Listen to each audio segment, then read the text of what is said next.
Hi, this is Lewis Harrison, and welcome to Ask Lewis Harrison. That is the channel on YouTube where we do our podcast. And we do a lot of work around game theory and applied game theory. We're really interested in helping people explore how to be more effective, more efficient, more precise, more productive, and more self-aware. And game theory is an idea that's won many Nobel Prizes. And the basic concept is that it explores how people would behave in group situations where the decision they make is going to be dependent somewhat on the behavior of other people in the same scenario. And one of the key elements of what's called classical game theory is that all of the people are acting rationally who are involved. So many years ago, I met a guy named Harvey Slayton. Harvey was friends with John von Neumann, who was a computer scientist, physicist, and mathematician who actually invented game theory. I met Harvey when he was 97. He became my mentor. And he taught me about game theory, but I always said to him, you know, I know you're a mathematician and an engineer, but most people aren't rational. They're not. They're driven by their emotions. And then based on their emotions and cognitive biases and logical fallacies, they come up with wacky stuff that then they reframe it rationally. It sounds rational. And then they share it with people in a group. And they have to make it sound rational because they don't want to be in a group where people think they're nuts. But that doesn't mean what you're saying is true or that it's so, or it can even be supported by facts. So it's interesting. I have a real interest in things like worst case scenarios or how people make decisions that are irrational. And so this particular one that we're doing today, we're going to talk about Lori Loughlin, the actress, and worst case scenarios and how she has made bad decisions. I have nothing against her in particular, but she's a normal person who, whatever normal means, and makes a lot of money as an actress. She's apparently a fairly bright person.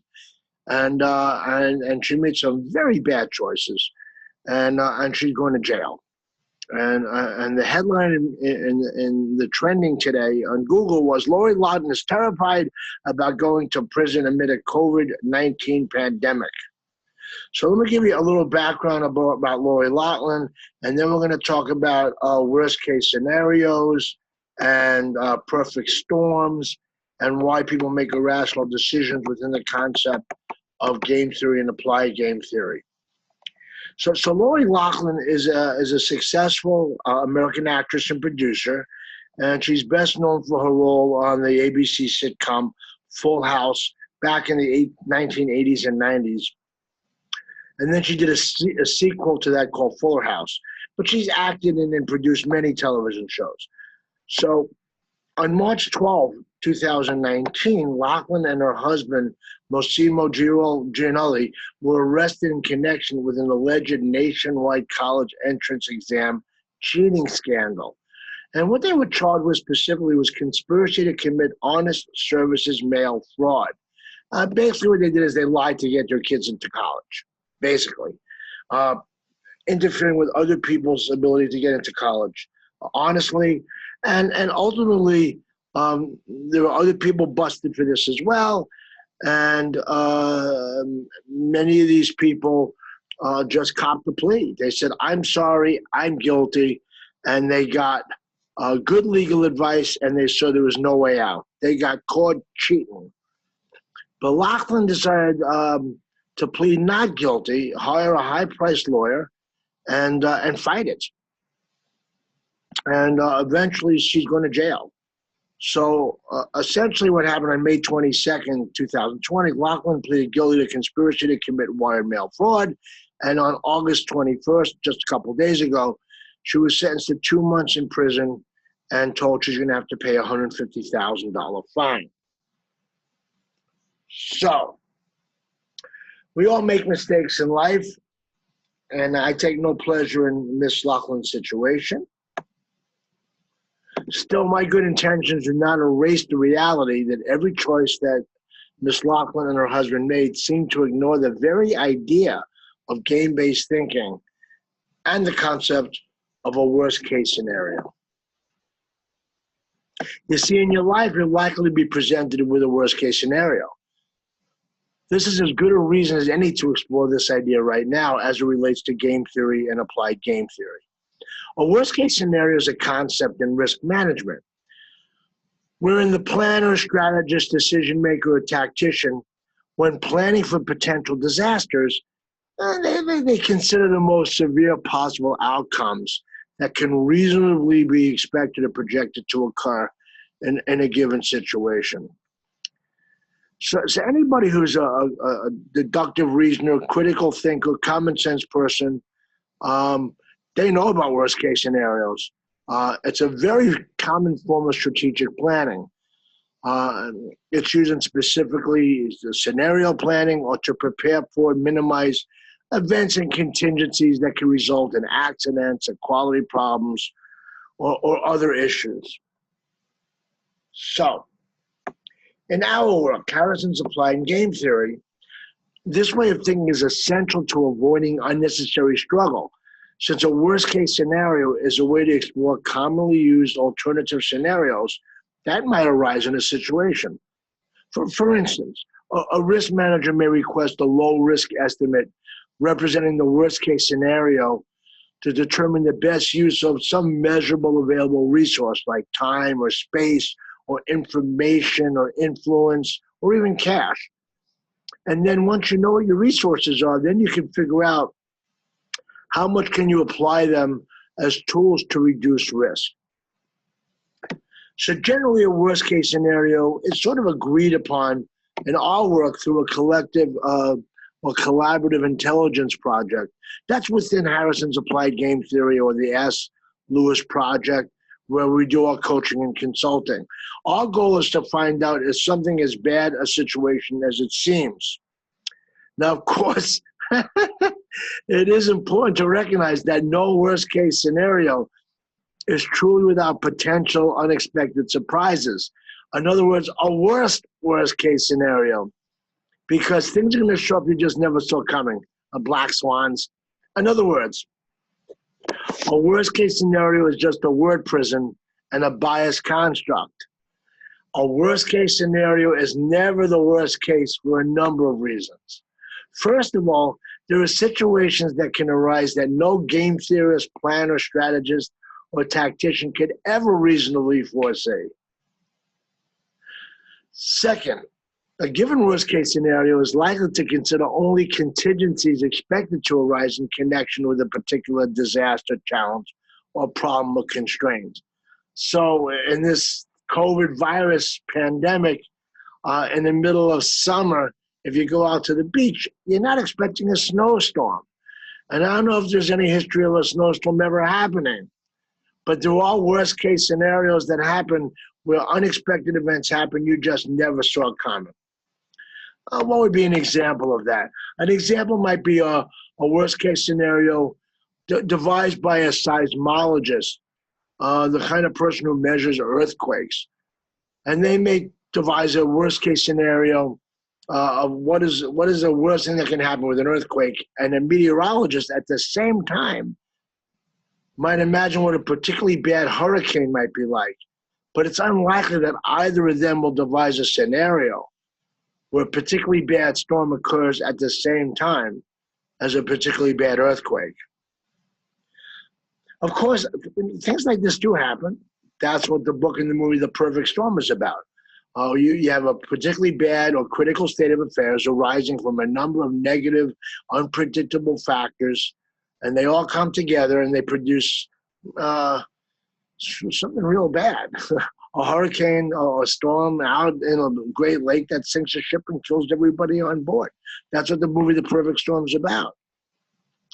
So remember that the definition of a worst-case scenario varies by the field in which it's being applied. What would be bad for an environmental engineer might be worse, a worst-case scenario than somebody that just needs to buy personal hygiene products in the middle of a pandemic. So, for many people, the worst-case scenario really is just their death. In the case of Lori Loughlin, remember her? It's not death that she's worried about. It's going to prison for 2 months, where she might end up catching COVID-19 and dying. So how did Miss Loughlin and her husband Giannulli end up with this worst case scenario? Well, a couple things. One, arrogance. Two, they got a lawyer that gave you the bad advice, or they ignored the advice. And what happened essentially was an indictment against the couple alleged that disguised as a donation, they paid $50,000 to the Key Worldwide Foundation so that the admissions committee of the University of Southern California would believe their two daughters would join the women's rowing team, even though neither had trained in the sport of rowing nor had plans to do so. In our world of algorithms and researchers and evidence, did they not think somebody might look at all the athletes and see if anybody trained to get their scholarship? They essentially lied, manipulated the system illegally, cheated, and assumed they wouldn't get caught. Of course, if they understood the concept of game theory, applied game theory, gamer thinking, Murphy's Law, the ripple effect, and Bayesian probability, which probably a junior college statistician teacher could have taught them, they would have understood that in time they would most definitely get caught. Or as we like to say in Harrison's applied game theory, the truth you ignore will come back to bite you on the ass. So I guess due to some arrogance or poor legal advice, they pleaded not guilty rather than just copying a plea as others did in the same situation and going to jail for a couple of weeks. Yep, those folks got a much smaller fine and a week or two in the slammer. So here you have a citizen where she's lost everything in this situation. Much of Loughlin's work in recent years has been with the Hallmark Channel, which is an American paid television cable channel whose programming is primarily targeted at families, conservative religious people. It features a mix of television, movies, and miniseries with positive, motivating, inspiring, and moral messages. Oops, I guess you're not supposed to cheat, lie, bribe, to get your kids in college if you're an actor on the Hallmark Channel.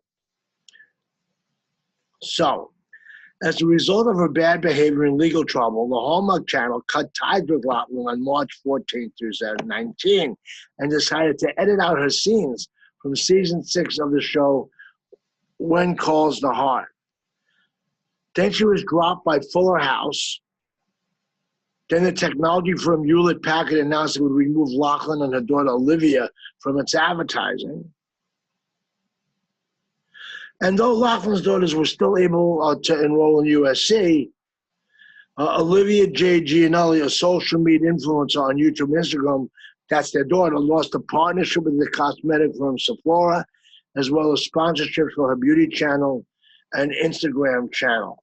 Instagram post. Apparently, the daughters knew that they weren't on the canoe team or whatever team they were supposed to be on, so their parents raised them to lie, and they didn't have enough self-esteem to think they were smart enough to get into the darn school just with grades. And on it goes. Loughlin and his husband were named as defendants in a private class action lawsuit brought on by Stanford University graduates who allege their education and degrees have been devalued due to their school's association with the case.